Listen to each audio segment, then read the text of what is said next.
Popolo della Ridda, in attesa del nuovo video vi carico qui una nuova collezione dedicata all'Africa e allo schiavismo perpetrato dagli arabo-islamici in quel continente. Vedrete i primi due interventi che sono ad opera di Tidiane Diaye, un antropologo franco-senegalese che ha scritto un libro, vi metto qui la copertina, dedicato al cosiddetto genocidio velato. Questo è il modo in cui Tidiane Diaye ha soprannominato le castrazioni di massa avvenute sui neri africani che venivano deportati verso l'Oriente. Dunque vi lascio al primo filmato realizzato dalla ZDF, canale tedesco, e dura 5 minuti. Allahu Akbar, Allahu Akbar. Mit Gebeten hat man sie gelockt. Die Araber bringen bereits im 7. Jahrhundert den Islam nach Afrika und mit ihm die Sklaverei. Denn wer kein Moslem werden will, wird als Sklave in die muslimische Welt verschleppt. 17 Millionen Schwarzafrikaner trifft dieses Schicksal. Die Geschichte dieses Menschenhandels ist in Afrika bis heute ein Tabu. Tidiane Diaye bricht das Schweigen. Der senegalesische Anthropologe fordert, die Sklaverei der Moslems endlich aufzuarbeiten. In seinem Buch »Der verschleierte Völkermord« beschreibt Diaye dieses wenig erforschte Kapitel der Geschichte. Der muslimische Sklavenhandel war der längste in der Geschichte der Menschheit. Er währte 13 Jahrhunderte und hatte viel mehr Opfer als der Sklavenhandel nach Amerika, der 400 Jahre dauerte. Und das Traurigste daran ist, dass die meisten der Verschleppten unglücklicherweise keine Kinder bekommen konnten, weil sie kastriert wurden. In die arabische Welt, in die Türkei, nach Persien und nach Indien werden die Schwarzafrikaner verschifft. Oder sie werden durch die Sahara nach Nordafrika getrieben.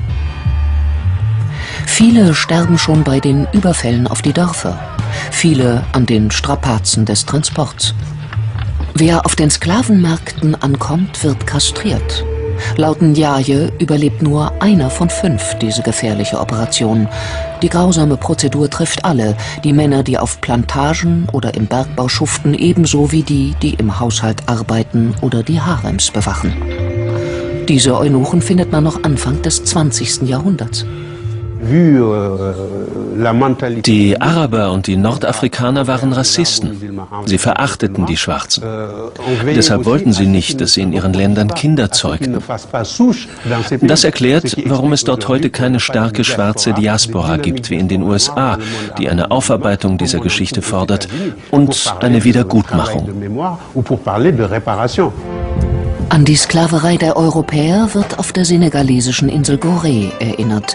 Hier wurden Tausende eingepfercht und nach Amerika verschifft. Solche Erinnerungsorte forderten Diaye auch für den brutalen Menschenhandel der Moslems. Der ist für ihn ein Völkermord, denn ein Volk von Kastrierten kann keine Nachkommen zeugen und stirbt zwangsläufig aus. Die Versklavung geschah übrigens im Namen Allahs. Der Koran hat die Sklaverei niemals unterbunden. Im Gegenteil, es gibt viele Stellen im Koran, die die Versklavung von Nichtmuslimen empfehlen. Und im Gegensatz zur Ächtung der Sklaverei im Europa der Aufklärung gab es nie auch nur einen arabischen Intellektuellen, der sich je für die Sache der Schwarzen eingesetzt hat. Im Sudan rufen die Araber schon im 7. Jahrhundert den Dschihad, den heiligen Krieg gegen die Schwarzen, aus. Noch heute werden hier Tausende von ihren eigenen Landsleuten versklavt. Viele Afrikaner beten in Moscheen, obwohl ihre Vorfahren im Namen des Islam geknechtet wurden. Über Jahrhunderte wurden afrikanische Könige gezwungen, sich dem Islam zu unterwerfen und noch dazu Sklaven als Schutzgeld auszuliefern. Durch die Islamisierung wurden die afrikanischen Könige zu Mittätern. Wer sich dem Islam unterwarf, konnte der Versklavung theoretisch entgehen. Wer kein Moslem werden wollte, sollte gezielt gejagt werden. Das war der Grund für die Kollaboration und das entfachte viele Kriege zwischen den afrikanischen Völkern. Es gibt eine Solidarität zwischen den Afrikanern und den Arabern wegen der gemeinsamen Religion, dem Islam. Man zieht es vor, über diese schmerzhafte Geschichte nicht zu sprechen. Man richtet die Aufmerksamkeit lieber auf die Schuldigen, die alle schon kennen, die Europäer und die Amerikaner. Tidiane Ndiaye will das nicht hinnehmen. Weder als Intellektueller noch als Enkel eines senegalesischen Königs. Passiamo subito al secondo filmato, qui c'è sempre Tidiane Ndiaye che spiega altre cose, qui però lui è ospite in un canale della TV francese. Anche questo intervento dura circa 5 minuti. Si la traite transatlantique a été qualifiée et reconnue à juste titre comme un crime contre l'humanité, ce qu'il faut dire, c'est que celle pratiquée par les arabo-musulmans fut un véritable génocide. Parce que le sort qui était réservé en fait aux captifs africains apparaît aujourd'hui avec le recul comme une sorte d'extinction ethnique à terme, mais programmée par castration massive. Et on sait aujourd'hui qu'ils ont pratiquement tous disparu, en dépit des masses énormes d'Africains déportés dans les pays arabo-musulmans.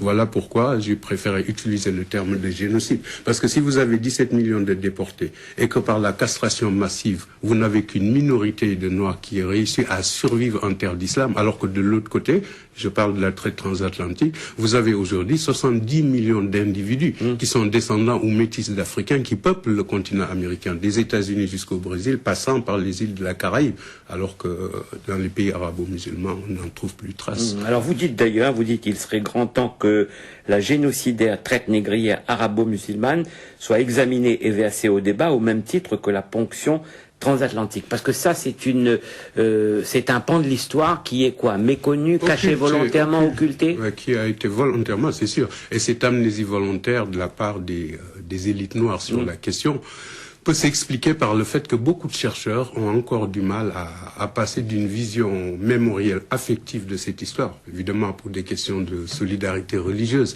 c'est évident, à une approche distanciée et scientifique d'une histoire qui ne traite que des faits avérés. C'est ce que j'ai voulu faire.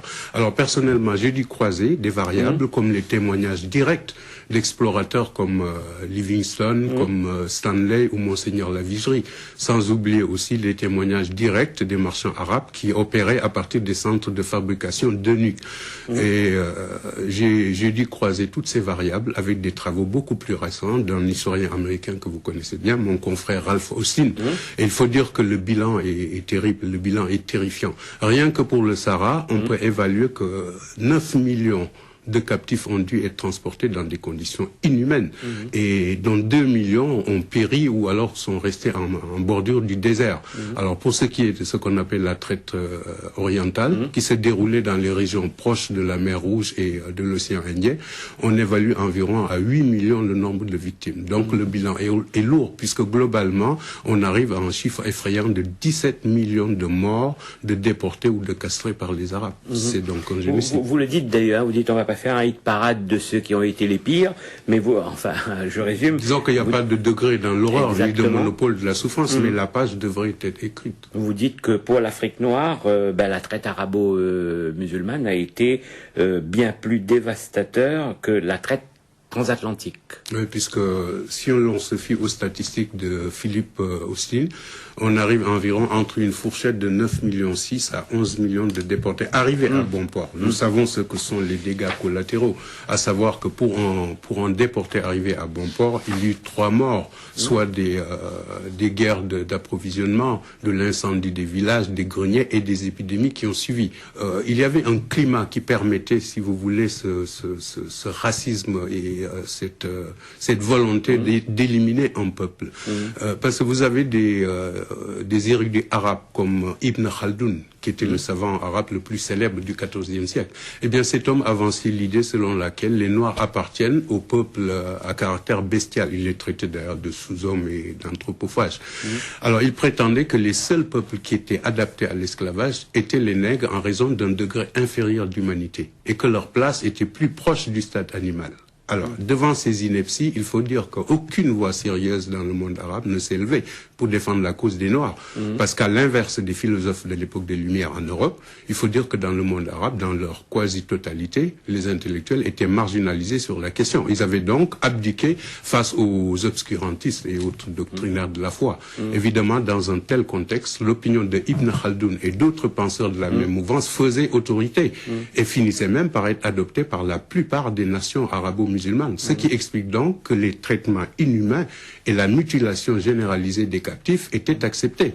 Et ce qui explique aujourd'hui que le résultat est qu'ils ont disparu en Turquie, en Iran, au Yémen, et j'ai pu vérifier qu'on en trouvait très peu en Arabie Saoudite et en Afrique du Nord. Et on voit aujourd'hui encore ce génocide, il faut surtout ne pas trop en parler, et surtout il ne faut pas choquer le monde musulman, le monde du pétrole. Je pense que l'approche scientifique objective consiste à ne pas traiter l'histoire de deux manières. On a beaucoup parlé de la traite transatlantique. Vous, c'est ça que vous voulez, hein, vous dites, ce que vous voulez dire, c'est que il y a eu la traite, qu'elle soit transatlantique ou qu'elle soit celle-là qui a été pire. Qu'elle soit arabo-musulmane. Voilà, donc il faut mettre les deux calamités sur le même, tout en gardant. Ecco, una cosa che vorrei fare presente di Tidiane Diaye è il fatto che lui sia nato in una famiglia musulmana senegalese e però non abbia mai fatto Ridda, nel senso che lui non ha mai rottamato pubblicamente l'Islam, lui si è occupato del problema dello schiavismo di matrice islamica perpetrato dagli arabi sui neri africani, però non è mai entrato nel merito dei contenuti dell'Islam o della connessione tra l'Islam e gli autori di quelle nefandezze. Quello di rottamare l'Islam è un passo che attualmente non risulta lui abbia mai fatto. Ho ritenuto utile pubblicare questi filmati e penso sia utile il contributo che lui ha dato. Mi spiace che non abbia mai rottamato l'Islam, faccio presente che d'altro canto lui non mi risulta abbia mai fatto da'wah, non mi risulta lui si sia mai reso partecipe della propaganda apologetica islamica. Ad ogni modo mi auguro che faccia questo passo prima o poi, insomma non è mai troppo tardi. Con la prossima persona il problema non si pone perché John Allembilla Azuma, che vedrete tra poco, non è musulmano, è un kuffar. Sul canale di Samuel Green presenta alcune cose che ha spiegato in un suo libro ed è dedicato chiaramente alla schiavitù dei neri ad opera degli arabi. Questo filmato dura circa 15 minuti e verso la fine spiegherà le difficoltà di trattare questi temi in Occidente a causa del politicamente corretto. Hello, today I'm speaking with Dr. John Azuma, the author of the book, The Legacy of Arab Islam in Africa. Thanks for speaking with us today. Thank you for having me. Can you please just tell us a little bit about yourself, where you come from and what work you do? Yeah, I'm originally from Ghana, in West Africa, and presently I teach at Columbia Theological Seminary in Decatur as the Associate Professor for World Christianity and Islam. Now, why did you write this book? Well, first of all, I wrote the book. It's a publication of my doctoral thesis, which I did in the University of Birmingham, UK. And I wrote the book because there was very little writing on some of the themes that I wanted to address, that I addressed in the book, having to do with the theme of Islam's interaction with African traditional religions, the whole history of jihad in West Africa, and as part of that, a very important part of that, the slave raiding and the slave trade that happened within West Africa by Muslim communities. That was why I wrote the book, because not many had written on these kind of themes in Islam history in West Africa. Now, I'd like to look at one of the topics in your book, the topic of colonisation. We know that the Christian West colonised Africa. The West has acknowledged this and is self-critical in this regard. Did the Islamic empires colonise Africa? Well, yes, there was a lot of activities on the part of Muslims in Africa, especially in West Africa. What happened there was not necessarily outside colonization, but there was a form of colonization in the sense that the dominant Islamic tribes conquered weaker tribes and imposed Islamic rule over them. And therefore, there was some kind of internal colonization going on.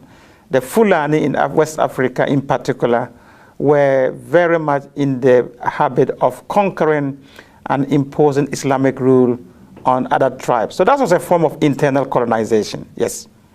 What about with the Arab conquest of North Africa? Was that a form of colonization? Absolutely. That the Arab conquest of North Africa was a form of colonization that took place in the 7th century when Arab Muslims burst out of Saudi Arabia and conquered Egypt and went on to conquer the whole of North Africa. There were a lot of Berber tribes there.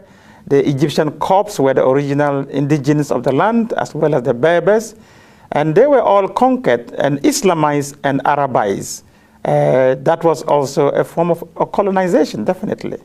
Now, do Muslims today acknowledge this? Are they self-critical about this?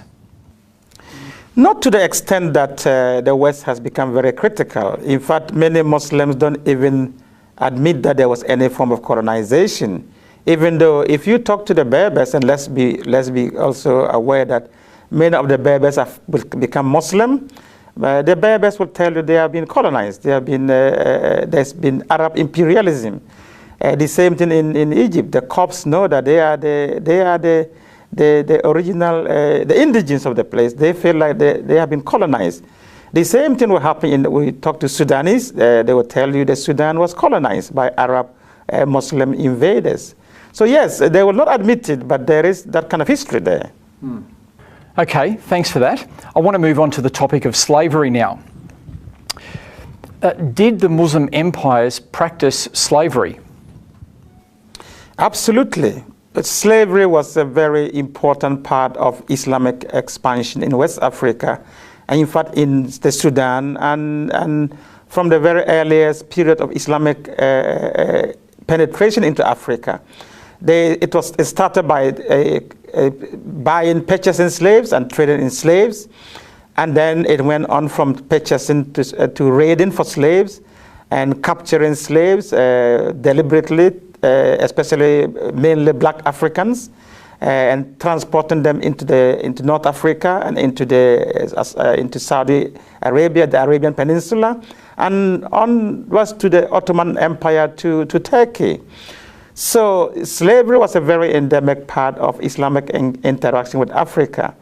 And in West Africa, the jihad's period of the 18th and 19th century involved massive slave raiding and slave trading. And many of the slaves that were captured and sent and sold and taken into the transatlantic slave trade, most of those who were doing the raiding at the time were Muslim communities. Because they were the dominant tribes. So a lot of that happened. That is not to say that non-Muslim communities were involved in raiding, but the dominant tribes were the Muslim communities that were doing the raiding at the time. The treatment of slaves is a topic that you bring up in your book. Can you talk about some of the differences in the way that slaves were treated in the Western world compared to in the Islamic world? Yeah, one of the themes I explored in my book is this perception that Muslims treated their slaves much more humanely than the Western slave trade. And what I found out in my own research was that that is not necessarily the case, and that there were very harsh treatments of slaves by Muslim groups. It was just a done deal at the time. And one of the key differences I looked at in my book, that whereas slaves in taken to the West were able to marry and reproduce and have their families. And you can still find large populations of African Americans today in North America and in the Caribbean. You go to the Islamic world and you find very few black remnants of the slave trade, which was very massive. And one of the reasons is that many of the male black slaves taken into the Islamic world were castrated as eunuchs, which meant that they could not, of course, reproduce. And the other factor is that many of the women were taken as concubines by their slave masters, and they gave birth to mixed races, and they were very much absorbed into the society. So you don't have black slave kind of descendants in the Muslim world as you would in North America. And part of the reason is the castration and the way the slaves were treated. Did the Islamic world abolish slavery? Slavery persisted in Islamic countries far, far longer than it did in the West. The West abolished slavery long before the Islamic countries ever abolished slavery. And they did so under a lot of pressure from colonial governments and from Western governments and from all kinds of activist groups. And in fact, the Saudi Arabia, for instance, abolished slavery in 1961 or 1960 thereabout, whereas Mauritania abolished slavery in 1981. And these were done on paper, and a lot of it is still being done. In practice, there are still a lot of slaves in Muslim countries. And Sudan, during the civil war, there was a lot of slave raiding going on, done by the Arab Muslims in the north against the enemies and the Christian Africans in the south. So even up to the 90s and this century, there was still capturing of young African men, boys in the Sudan for sale. So slavery continues, even though it has been abolished on paper in many Muslim countries. I often hear Muslims talking about the golden age of Islam, and they look back to this as the time when Islam ruled, and this is the golden period that they look back to. What's your understanding of the golden period, the golden age of Islam? Yeah, it depends on which Muslims group we are talking about, but the golden age of Islam, many Muslims look back to the period between the 7th and the 9th century, when during the Abbasid Caliphate, or rather from the 9th century to around the 13th century, during the Abbasid Caliphate. They talk about it as the golden period of Islam. But if you look at that history, it is fraught with difficulties, with a lot of problems. Yes, a lot of progress was made under that period. There were times of very stable rulership. There were times of progress in terms of learning and science and exploration. There was a lot of that going on, but that does not necessarily, and that was the time that Islamic orthodoxy was formalized. So there were a lot of milestones within that period. But in terms of golden period, I think it's very tricky to begin to talk about golden periods. If we look back and look at how messy the whole situation was at that period and many other periods in Islamic history, just like many of the other empires. Yeah, because from what you were saying, it was a time of conquests, colonization, and slavery as well. Absolutely. With everything else. Absolutely. So there may have been those great moments, but there's still conquest, colonization, and slavery as part of it. Absolutely. And during that time, it has to be said, Muslims were not the only ones who were conquering. Other people were conquering also. And slavery, yes, during the 9th up to the 13th century, slavery was still very much an Islamic phenomenon as compared to the West. Of course, there was ancient slavery in many other societies, but in terms of chattel slavery, in terms of slavery as an institution, that was profitable. That was very much still an Arab Islamic preserve until the West came in sometime from the 15th, 16th century onwards. So yes, there was a lot of that as part of that so-called golden period of Islam. Now, discussing these ideas in our universities is not always an easy thing to do. In your book, you write, hence, in the study of Islam in the West, the dominant convention is that a critical approach is reserved for the Christian past, but forbidden for the Muslim past. The net result is a romantic picture of the history of Islam, avoiding and sometimes denying such issues as the jihadist slaughter and mass enslavement of traditional African believers. Can you just talk to us a bit about your experience as an African in the Western universities talking about these issues?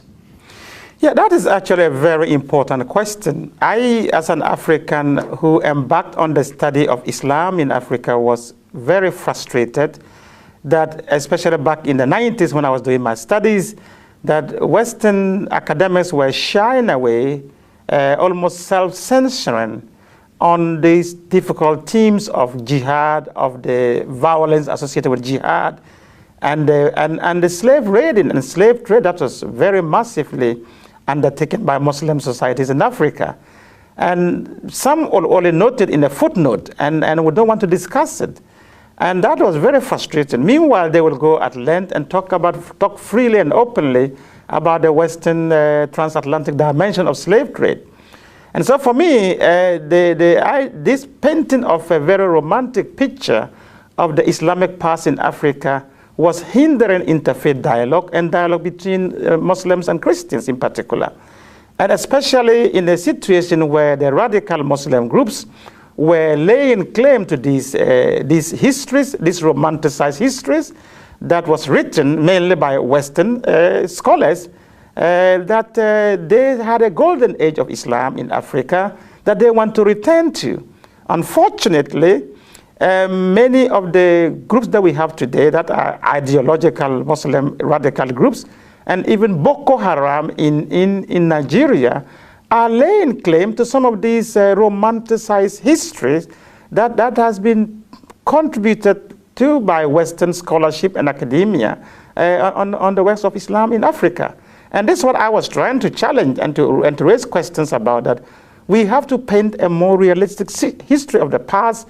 Africans have to get a more holistic history of their past if we have to live together, have meaningful dialogue between ourselves as Muslims and Christians. So what do you think is the way forward? Yeah, as I explored in my book, the reason why I wrote this book was not to be polemical against Islam or anything of that sort. It was simply to say to African Muslims, my co-Africans, fellow Africans, that look, both on the Islamic and Christian fronts and on the past, we have difficult histories with the way these traditions interact with Africa. So we need to take both histories critically. We need to study the histories critically instead of denial and romanticizing one history. Because when we do that, we are not going to, unless we understand our past very clearly and honestly, we cannot move forward with any sense of integrity and mutual respect. So the whole idea is, how do we move forward? Let's have a much more critical discourse of our past, and then we can move forward with meaningful futures together. That's the only way to move forward in this. Thank you very much for talking with us today. Thank you. Per l'ultimo spezzone abbiamo Hamed Abdel Samad, e in questo caso quindi abbiamo un ex musulmano, un murtad, una persona che ha rottamato l'Islam e che parla della schiavitù, della schiavizzazione più impunita della storia, ovvero quella operata dagli arabo-islamici. Faccio presente che Hamed Abdel Samad ha un approccio abbastanza diplomatico talvolta, per cui rivolgendosi ad un pubblico di lingua araba e quindi in buona parte musulmano, a volte userà una forma retorica in cui utilizzerà la prima persona plurale, per cui sentirete lui che dirà noi abbiamo fatto quello, ma non fatevi ingannare, si tratta di una semplice forma retorica per impedire che i musulmani che lo ascoltano cambino canale, insomma. Quest'ultima parte dura circa 3 minuti e mezzo. بنتكلم عن آخر دين جه للبشرية، المفروض ان هو جاي بقى بيرسي قواعد اخلاقيه للتاريخ. ده الدين بقى اللي علمنا ازاي ندخل الحمام، وعلمنا ناكل ايه وما ناكلش ايه، وحرم علينا الاصنام، وحرم علينا الازلام، وحرم علينا الخمور، وحرم الخمور بالتدريج. طب ليه القران ما حرمش الرق بالتدريج؟ بل بالعكس، القران في 29 ايه بيقر الرق. الآيات اللي بيتكلم فيها بقى إيه؟ الذين هم لفروجهم حافظون إلا على أزواجهم أو ما ملكت أيمانهم فإنهم غير ملومين. ما مهدش بقى إنه إيه ممكن، ما جابش حتى سيرة تحرير العبيد كمبدأ أو إدانة لاستعباد الناس. محمد مات وهو عنده 4 جواري وعنده حوالي 13 عبد ورثهم لأهله. عثمان بن عفان كان عنده ما يقرب من 1000 من العبيد والجواري. خش بقى، مش عايز اجيب لك بقى استعبدتم الناس بقى بعد كده. اكبر شعب في العالم استعبد الافارقه كانوا العرب، اكتر من الامريكان واكتر من الانجليز والفرنساويين بكتير. احنا اعتذرنا امتى عن استعباد ملايين البشر؟ ومش بس على حد افريقيا، ما احنا بركاتنا شملت العالم كله. احنا لما رحنا شمال افريقيا استعبدنا، اول ما احنا بندخل بنقول بسم الله الرحمن الرحيم كده 300,000 على طول كده من الامازيغ طازة. 300,000 ده في اول دخلة بتاعت موسى بن نصير. لما رحنا الاندلس ده في اول دفعة اول ما دخلنا بس كده 150,000، ورجع موسى بن نصير لدمشق ب30,000. لا، بعت 60,000 من اللي هم بتوع الأمازيغ، بعتهم لدمشق للخليفة. ليه؟ عشان خمس الغنائم. لما فتحوا الأندلس رجعوا ب30,000 عذراء من بنات القوط، من نبلاء القوط. تخيل انت كده لما يجوا ناس عندك انت بلدك الإسلامية وياخدوا 30,000 عذراء عشان خاطر يتسروا بيهم في أوروبا، كنت هتصرخ وتملى الدنيا صريخا. لكن انت لما تعمل ده يبقى فتح من الله ونصر قريب، يبقى ده أحل الله لك. شفت بقى سكيزوفرينيا؟ ده إبراهام لينكولن قاد جيش من البيض ليقاتل جيش آخر من البيض في الجنوب الأمريكي عشان يحرر العبيد. مش كان أولى بخير الخلق أجمعين إن هو اللي يبدأ المبادرة دي؟ مش كان أولى بالعالم الإسلامي اللي جاء بقى يعني يخرج الناس من الظلمات إلى النور إن هو ياخد هذه المبادرة؟ لا، ده احنا اللي نيجي بقى دلوقتي، واحنا دلوقتي بنذكر أمريكا ونقول لهم مش عارف عملتوا السود إزاي. طب ما بص لتاريخك أنت، ما حدش استعبد البشرية قدنا، ما حدش اغتصب بشر قدنا وبشرع الله، بشرع الله. الدول العربية ما ابتدتش تبطل تجارة العبيد غير لما الاستعمار جاء. يعني الاستعمار كان أحد الأشياء الإيجابية بتاعته إنه حرم تجارة العبيد. لما إنجلترا سيطرت على مصر والهند، يعني هو ده كان مفصل تجارة العبيد، فمنعت هذا الشيء. ومع ذلك ظلت تجارة العبيد في الدول العربية حتى نهايات القرن العشرين. Per oggi è tutto, vi do appuntamento al prossimo video, continuate a seguire Ridda Channel, viva la fitna, alla prossima!